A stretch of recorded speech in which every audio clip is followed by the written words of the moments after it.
argumen tentang naskah laut mati, berdebat menggunakan apa tentang naskah laut mati, kamu percaya apa enggak? Saya nggak percaya. Ya kalau gitu nggak usah dibahas kayak gitu. Terus saya berpikir kalau begitu kan, kalau untuk umat Islam sendiri mungkin ngerasa naskah laut mati itu mungkin ada benarnya, banyak benarnya gitu, tapi kan kita nggak bisa menjadikan 100% ini tuh apa, semua yang tertulis di naskah laut mati itu 100% kebenaran atau bisa dijadikan acuan kayak gitu.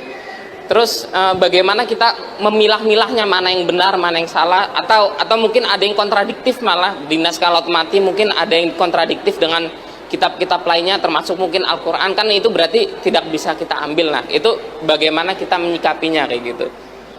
Terima kasih. Iya, sambil kasus ya, supaya kita gampang.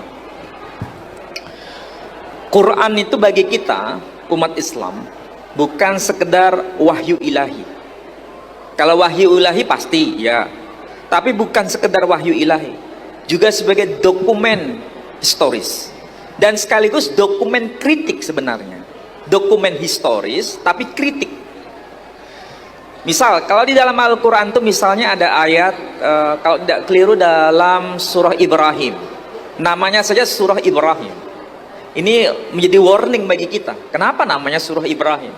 Tapi di dalam ayat 39 itu disebutkan ayat yang penting, doa Ibrahim.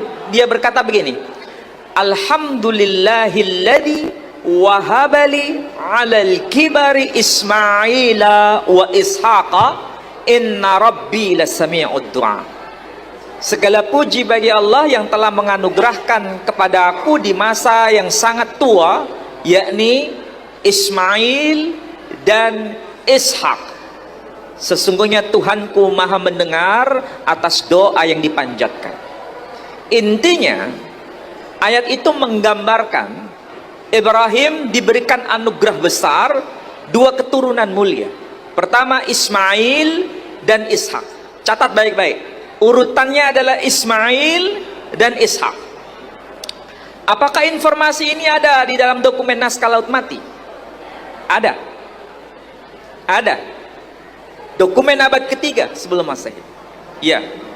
Tetapi di situ ada sesuatu yang menarik untuk dibaca dalam konteks Quran.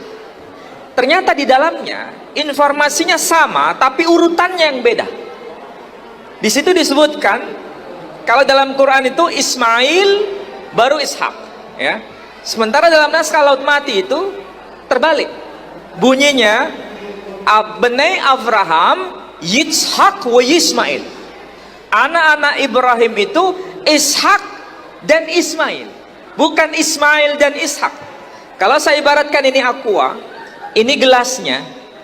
Gelas ini di kanan saya, aqua ini di kiri saya. Kalau saya tanya, apa bedanya gelas di kanan saya dengan gelas di kiri saya? Bedanya apa? Kalau saya balik begini, bedanya apa? Tidak beda. Secara substansi antara gelas dan kemasan air mineral. Tetapi di sini ada message. Ada message tambahan yang sebenarnya ini lebih penting. Apa itu? Mana yang lebih dulu, mana yang lebih mulia, mana yang lebih superior, mana yang lebih. Maksudnya kenapa Ishak diletakkan di awal sedangkan Ismail diletakkan di akhir? Kritik asobiyah.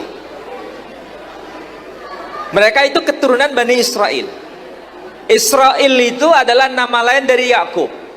Yakub anaknya Ishak, Ishak anaknya Ibrahim. Sementara kalau diletakkan Ismail di depan, berarti Ismail lebih mulia dibanding Ishak. Maka mereka menggantinya. Ishak diletakkan di depan, Ismail diletakkan di akhir. Ini yang namanya paradoks. Jadi ada urusan asobiyah dan Quran mengkritik itu. Mengkritik itu. Tapi substansi garis besarnya sama. Ya bahasa kita begini, masa Ismail diletakkan di depan sedangkan kakek saya sendiri kok diletakkan di belakang? Mana yang lebih mulia? Masa paman saya dibanding kakek saya? Kan begitu kalau bahasa kita, ya. Maka Ismail diletakkan di akhir, Ishak diletakkan di depan. Jadi Quran datang melakukan kritik. Jadi sekali lagi yang jadi panduan itu Quran. Ya. Sementara kalau kita konfirmasi dalam Quran, banyak hal yang sama. Kalaupun Quran mengkritik dalam naskah-naskah yang disebut naskah laut mati, itu bisa dihitung dengan jari. Tapi mayoritas isinya itu mengkonfirmasi Quran semua. Mayoritas. Oke?